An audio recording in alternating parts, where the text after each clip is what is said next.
British Columbia Institute of Technology acknowledges that our campuses are located on the unceded traditional territories of the Coast Salish nations of Musqueam, Squamish, and Tsleil-Waututh.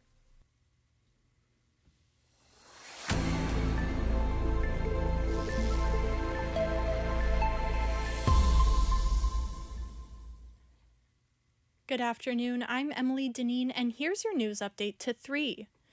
With the brand new involuntary care being implemented in the Maple Ridge area, Nicholas Hawka spoke with a Maple Ridge city councillor on how the facility will affect the community. These new care centers come as a surprise to the community of Maple Ridge. Councillor Ahmed Yosef said city councillors, including himself, weren't even aware this announcement was coming. As far as how the facility will affect the community, Yosef is hopeful residents' everyday life won't change in any way. I hope it will not have an effect on the community, as it's meant to be a secure facility, much like the correction detention center that's there. It's going to be, an enclosure where there's not interaction between the rest of the community and the residents of the facility and vice versa. Yosef says patients will not be coming and going from the center or be discharged onto the streets. Nicholas Hauke, BCIT's The Crow. So Nick is here with us now. Nick, was the mayor aware of this project? Well, when I talked to Councillor Ahmed Yosef today, he told me that him and the rest of council was not aware to his knowledge. And he said if the mayor did know, he did not talk to the council at all to go over the project with them. And has there been any public outcry so far? The issue's still pretty fresh, so when I talked to him at around 9 a.m. today, he told me he had not personally heard anything, but the day is young still, so we'll see how that materializes. Perfect. Thank you, Nick. The road closure at the University of British Columbia is affecting students this week. Reporter Grace Chen spoke with Kelty Sheridan, who was impacted by this closure. Kelty reports this closure having a significant effect on students like herself as she was heading to lecture this morning. Morning, I was heading to class, and it's usually no longer than a 5-minute drive. I live right in Westbrook, and it took me 25 minutes to get to class just because it's so backed up. I think a lot of people are walking. I usually walk. I just woke up late, and today in my morning class there were so many people late because I'm sure it took them just as long to get in. The impact of the closure, despite mild, has still come unprecedented to some students. It is important to always have additional routes planned in mind in case disruptions like these occur again. Grace Chen, BCIT's The Crow. Grace joins us live over the phone. So Grace, can you tell me what specific times this road will be closed for? Yes, so the duration of the road closure started last night, Sunday at 5 a.m., and will go through to Tuesday at 1 a.m. West 16th Avenue will be available again for vehicles, pedestrians, and cyclists during Tuesday morning's incoming traffic. And the announcement was from the BC Ministry of Transportation and Infrastructure about this closure was made last Friday. TransLink BC had also posted information about detour routes to commuters on their website, including their affected bus routes, which include the 25 UBC, 25 Brentwood, 33 UBC, and the 33 29th Avenue station. And do we know what movie this is for? No, people do not know what is exactly being filmed in the West 16th area, but there have been some films going around in the Vancouver area lately, such as The Last of Us, which is a series being filmed for its second season, in which they had just wrapped up. Pictures of weathered-looking vehicles and signage are spotted on set in downtown since last weekend, and it's one of the biggest shows to be filmed in Vancouver this year. Their codename is Megasword. Oh, cool. Thanks, Grace. The Burnaby police say that 4 people have been charged with manslaughter and forcible confinement after the death of a 19-year-old. Investigative Homicide Integration Team, or IHIT, say that the police found Ryan Nagy injured at 7 a.m. on June 29th of 2023. Nagy succumbed to his injuries at the scene, and police say that the 4 suspects will stay in custody until their court appearances. And over to Saskatchewan, the victims of a triple homicide in Lloydminster have been identified as a father and his 2 sons. The RCMP say 66-year-old Brent Peters, 32-year-old Matthew Peters, and 34-year-old Brennan Peters were found dead. Their bodies were found after officers were asked to do a wellness check on them. Police say the killings were not random and that it appeared to be targeted. RCMP say that there is no threat to the public. Over to airlines, experts say that public outcry and opinions helped push Air Canada toward a deal that secured wage gains for pilots. Canada's biggest airline and the union representing more than 5,200 pilots announced that they reached an agreement. This agreement halted the strikes that would have grounded the flights. As Canadian press reporter Chris Reynolds explains, the Air Canada strike wouldn't have been that impactful. Well, an Air Canada shutdown would have been economically damaging to the country. It would not have been at the same level that we saw with the shutdown of the 2 major railways, a key artery in the supply chain for the entire country. Talks between Boeing and its workers who are currently striking could resume this week. For now, the airline is protecting the company's financial situation. ABC reporter Alex Stone explains how the company and its employees are figuring this out. Boeing is implementing a hiring freeze and is telling suppliers to stop shipping a majority of parts to Boeing for the 737, 767, and 777. In a letter to employees, Boeing's chief financial officer says the business is in a difficult period and that Boeing must take necessary actions to safeguard the future. The company is also stopping all non-critical travel for employees, pausing employee recognition spending, and canceling all off-site team meetings. Alex Stone, ABC News. The current U.S. President Joe Biden talks about the assassination attempt on Donald Trump. Biden explains that there is no room in America for political violence. Sagar Magani for the Associated Press takes us to the scene. President Biden is calling out the attempted assassination attempt against Donald Trump, saying there's no room for political violence in America. The president says the nation's already suffered too many tragedies from an assassin's bullet. It solves nothing and just tears the country apart.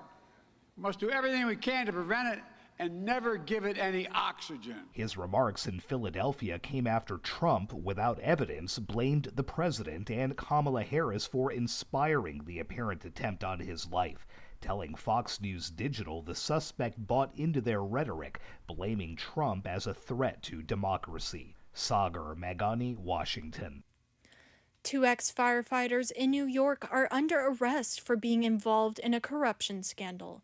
Julie Walker from the Associated Press explains the story. Charged in New York City, 2 former fire department chiefs for what U.S. Attorney Damian Williams says was a pay-to-play bribery scheme involving tens of thousands of dollars, where he says Anthony Saccavino and Brian Cordasco allowed some to get faster approvals from the Bureau of Fire Prevention. These defendants use their power as senior members of the FDNY to let some people cut to the front of the line.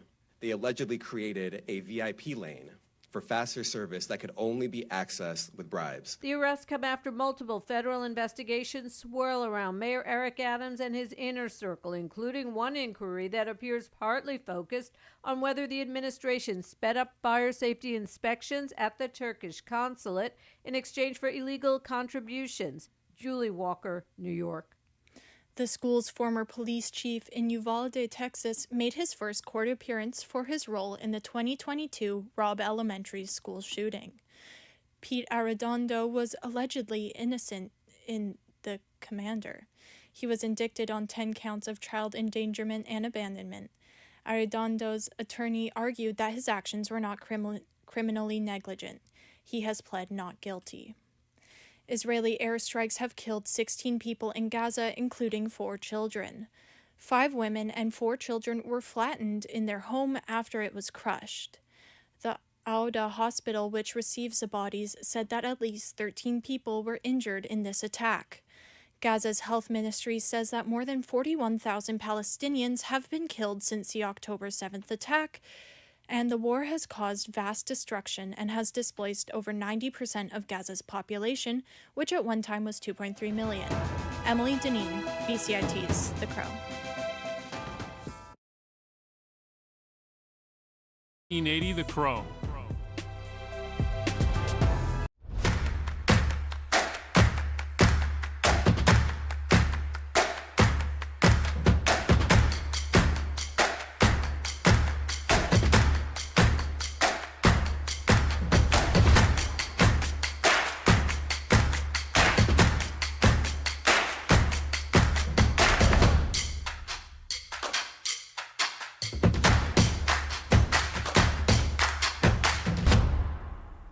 Everything is changing to digital. Everything is online. People aren't just waiting for the 6 o'clock news anymore. People want their news right now. They want to be able to go onto their smartphone, onto the internet, and see the news that they want to see.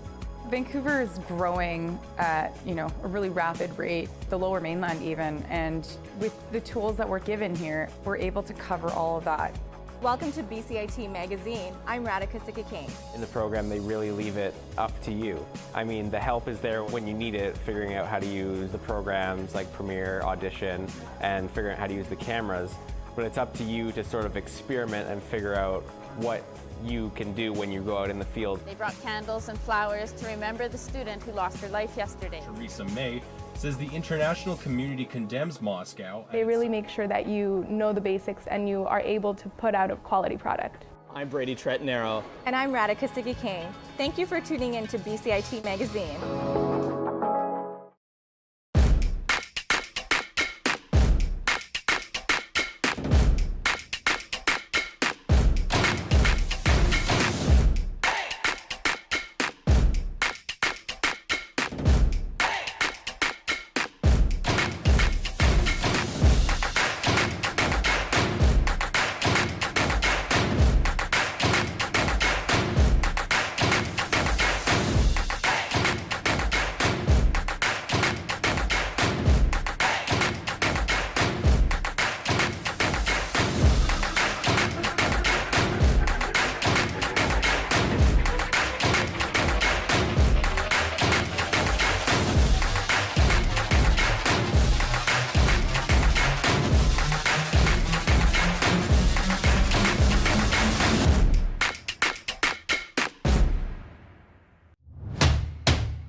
Good afternoon, I'm Spencer Pomeroy, and this is your 3:15 Sports Update. The Vancouver Canucks wrap up the Young Star Classic today in Penticton. They look to end the competition undefeated. The Canucks shut out the Oilers Friday 2-0 and came back Sunday to beat the Winnipeg Jets 4-2. Canucks prospect Hunter Minio is keeping it simple for today's game. Yeah, I think same as yesterday. Kind of just play the same game. We want to have a better start. I don't know much about Calgary. We did a little bit of video today, pre-scout, but just play hard. The puck dropped at 2:30 earlier today for the finale. The Flames currently lead 2-1 after the first period. Arshdeep Bains has the lone goal for the Canucks. The Vancouver Canucks official training camp will kick off this Thursday in Penticton. In other NHL news, Sidney Crosby and the Pittsburgh Penguins have reached a deal on a 2-year extension. The contract runs through the 2026-27 season with an AAV of $8.7 million. Crosby put up 94 points last season, finding the back of the net 42 times. The Athletic's Rob Rossi spoke with Crosby on why he's never sought to be more highly compensated. Winning is the most important thing to me, and I think understanding the dynamic and how it works and trying to give, the team the best possible chance to be successful. Crosby will enter his franchise record 20th season with the Penguins. The Montreal Canadiens held their annual season opening golf tournament at Club Laval-sur-le-Lac today. Head coach Martin St. Louis spoke about his excitement after the team added Patrick Laine to their roster during the offseason. Well, I think what excites me the most is the package that he has and what he's done in this league. That's exciting, and for me is to try to, can we get that back, right? And you're not going to get that back without him being excited about playing. On the gridiron, the Carolina Panthers have benched 2023 #1 overall pick Bryce Young after the second-year quarterback's rough start to the season. Andy Dalton will take over as the starter for Carolina's next game on Sunday at Las Vegas. Panthers head coach Dave Canales said he made the decision after watching game film from Sunday's 26-3 loss to the Los Angeles Chargers. Monday Night Football tonight features a battle of the birds.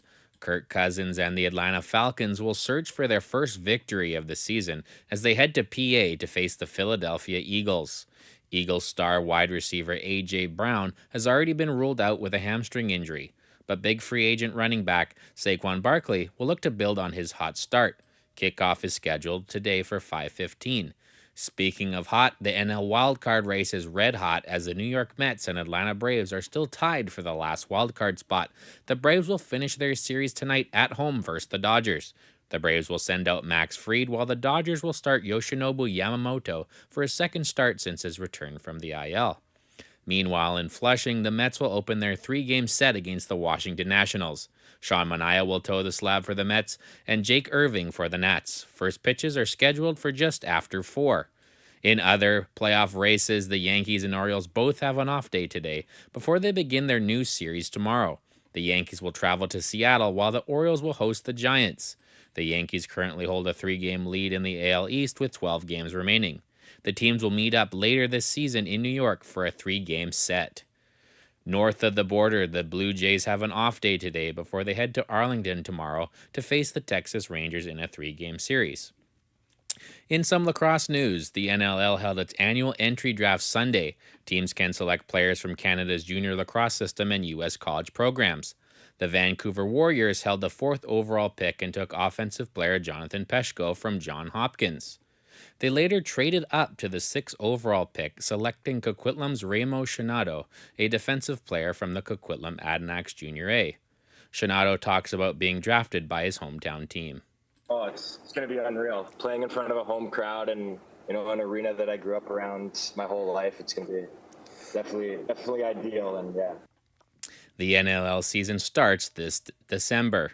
That was your 3:15 Sports Update. I'm Spencer Pomeroy, and you're listening to BCIT's The Crow.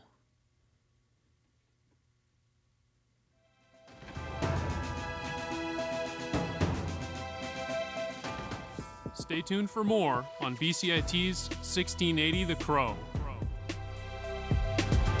The New Orleans Saints embarrassed the Dallas Cowboys Sunday at Jerry's World 44-19. The Cowboys were 16-1 the last 2 seasons at home before the Saints ran up 432 yards of offense and 6 touchdowns. This left me questioning if this team's roster got any better over the offseason. Cowboys owner, president, and GM Jerry Jones has preached to fans and media all offseason the team is all in. All in. All in. Jerry said he has pushed all his chips in. So let's recap what the Cowboys have done this offseason to be all in. After a brief stint with the Patriots, they brought back running back Ezekiel Elliott, who is now 29. New defensive coordinator Mike Zimmer brought in Eric Kendricks, who is 32, to lead his defense. They traded back in the draft to take an offensive tackle, while speedy Texas wide receiver Xavier Worthy was still on the board. And all of this while knowing their star wide receiver CeeDee Lamb was bound to hold out for a contract extension. With these new improvements, the Cowboys' rushing attack, which was middle of the road last season, has already dropped to 21st, while the defense, which was top 5 in pass defense last season, let Derek Carr sling it for 243 yards on just 11 completions. I don't want to overreact after one game, but the season is already looking bleak. It's time for Jerry Jones to step back. Maybe I have a different definition of all in. I'm Spencer Pomeroy, and that's today's Sports Comment.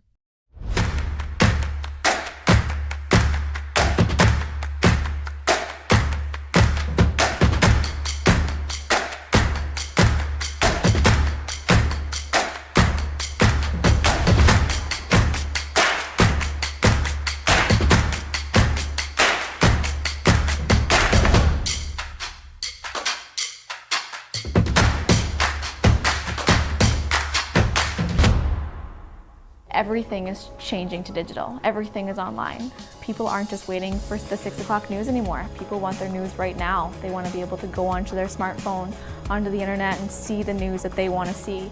Vancouver is growing at, a really rapid rate, the Lower Mainland even, and with the tools that we're given here, we're able to cover all of that. Welcome to BCIT Magazine. I'm Radhika Sikka-King. In the program, they really leave it up to you. I mean, the help is there when you need it, figuring out how to use the programs like Premiere, Audition, and figuring out how to use the cameras. But it's up to you to sort of experiment and figure out what you can do when you go out in the field. They brought candles and flowers to remember the student who lost her life yesterday. Theresa May says the international community condemns Moscow. They really make sure that you know the basics and you are able to put out a quality product. I'm Brady Tretanero. And I'm Radhika Sikka-King. Thank you for tuning in to BCIT Magazine.